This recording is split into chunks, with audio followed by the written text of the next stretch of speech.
Hi dears, welcome back to my channel. അപ്പോൾ ഇന്ന് നമ്മൾ മുട്ട കൊണ്ട് ചോറിന് ഒരു അടിപൊളി കൂട്ടുണ്ടാക്കാൻ പോകണം. അപ്പോൾ എങ്ങനെയാണെന്ന് നോക്കിയാലോ. അപ്പോൾ നമ്മൾ ചട്ടി വെച്ചിട്ട് ചൂടായിട്ടുണ്ട്, വെളിച്ചെണ്ണ ഒഴിച്ച് കൊടുത്തിട്ടുണ്ട്.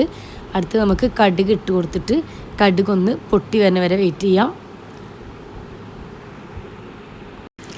അടുത്തതായിട്ട് നമുക്ക് അരിഞ്ഞു വെച്ച സവാളയും പച്ചമുളകും ഉപ്പും കൂടി ചേർത്ത് കൊടുക്കാം.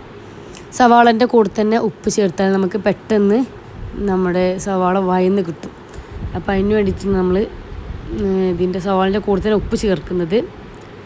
നമുക്ക് അടച്ചു വെച്ചിട്ടൊന്ന് വേവിച്ചെടുക്കാം. അടുത്തതായിട്ട് നമ്മൾ ചേർത്ത് കൊടുക്കുന്നത് തക്കാളിയാണ്. അപ്പോൾ ഞാനിവിടെ 2 തക്കാളിയാണ് എടുത്തിട്ടുള്ളത്. നമ്മുടെ വീട്ടിലുള്ള ആളുകളുടെ എണ്ണത്തിനനുസരിച്ചിട്ട് ഇൻഗ്രീഡിയൻസിൻ്റെ അളവ് കൂട്ടും കുറക്കൊക്കെ ചെയ്യാം.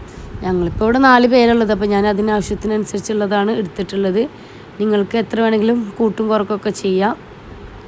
ഇനി നമുക്ക് ഈ സവാളയും തക്കാളിയും പച്ചമുളകൊക്കെ ഒന്ന് ഇളക്കി യോജിപ്പിന് ശേഷം ഒന്ന് അടച്ചിട്ടിട്ട് വേവിച്ചെടുക്കാം. അപ്പോൾ ഏകദേശം ഇപ്പോൾ നമ്മുടെ സവാളയും തക്കാളിയൊക്കെ റെഡിയായി വന്നിട്ടുണ്ട്. ഇനി നമുക്ക് അടുത്തായി ചേർത്ത് കൊടുക്കേണ്ടത് മഞ്ഞൾപ്പൊടിയാണ് കേട്ടോ. മഞ്ഞൾപ്പൊടി ആവശ്യത്തിനുള്ള മഞ്ഞൾപ്പൊടി ചേർത്ത് കൊടുക്കുക. കൂടുതലാവരുത്. കൂടുതലായി കഴിഞ്ഞാൽ ആ മഞ്ഞളിൻ്റെ ഒരു കുത്ത് വരും. അപ്പോൾ നമ്മൾ ആവശ്യത്തിനനുസരിച്ചുള്ള മഞ്ഞൾപ്പൊടി ചേർത്ത് കൊടുക്കുക. എന്നിട്ട് നന്നായിട്ടൊന്ന് ഇളക്കിയിട്ട് യോജിപ്പിച്ചെടുക്കാം.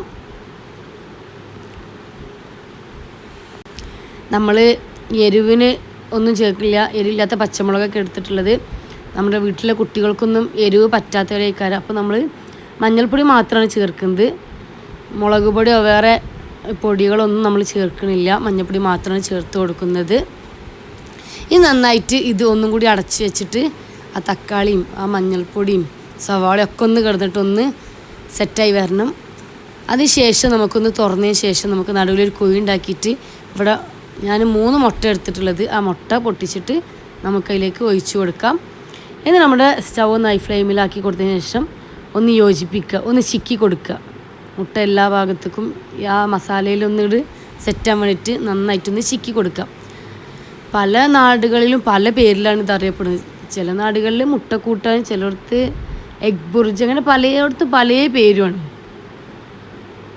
അപ്പോൾ നല്ല ടേസ്റ്റുള്ളൊരു സംഭവമാണ്. നമുക്ക് വീട്ടിൽ ചോറിന് കൂട്ടാനൊന്നും ഇല്ലാത്ത സമയത്ത് നമുക്ക് പെട്ടെന്ന് ഉണ്ടാക്കാൻ പറ്റിയൊരു ഐറ്റമാണ്. നല്ല ടേസ്റ്റ്. നമ്മൾ വീട്ടിൽ മക്കൾക്ക് എരിവൊന്നും ഇഷ്ടമുണ്ടാവാത്ത മക്കൾക്കൊക്കെ എന്താ പറയുക, നമുക്ക് ഉണ്ടാക്കി കൊടുക്കട്ടോ. കാരണം നമ്മൾ എരിവിനായിട്ട് ഒന്നും ചേർക്കില്ല. ഒട്ടുമിക്ക ആളുകൾക്കും ഇതുണ്ടാക്കാൻ അറിയായിരിക്കും. എന്നാലും ഞാൻ ഉണ്ടാക്കുന്ന രീതിയിൽ ഉണ്ടാക്കി നിങ്ങളെ കാണിച്ചു എന്നുള്ളൂ. നന്നായിട്ടൊന്ന് യോജിപ്പിച്ച് ഒന്ന് മിക്സാക്കി എടുത്താൽ സംഭവം റെഡി ആയിട്ടോ.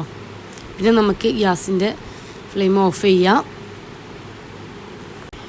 ഇതുണ്ടെങ്കിൽ പിന്നെ ചോർക്ക് വേറെ കൂട്ടാനൊന്നും വേണ്ട. ഭയങ്കര ടേസ്റ്റാണ്. സംഭവം സിമ്പിളാണ്, നല്ല ടേസ്റ്റുമാണ്. നിങ്ങളൊക്കെ നിങ്ങളെ വീട്ടിൽ ട്രൈ ചെയ്ത് നോക്കുക. നിങ്ങൾക്ക് നമ്മുടെ വീഡിയോ ഇഷ്ടമാവുണ്ടെങ്കിൽ നമ്മുടെ ചാനലൊന്ന് സബ്സ്ക്രൈബ് ചെയ്തൊന്ന് സപ്പോർട്ട് ചെയ്യുക. നിങ്ങളുടെ ഫ്രണ്ട്സിനും റിലേറ്റീവ്സിനൊക്കെ ഒന്ന് ഷെയർ ചെയ്ത് കൊടുക്കുക, കമൻറ്റ് ചെയ്യുക. അപ്പോൾ നമുക്കിനി ചോറിൻ്റെ കൂടെ ഈ കൂട്ടാനും കൂട്ടിയിട്ട് കഴിച്ച് നോക്കാം. അടിപൊളിയാണ്.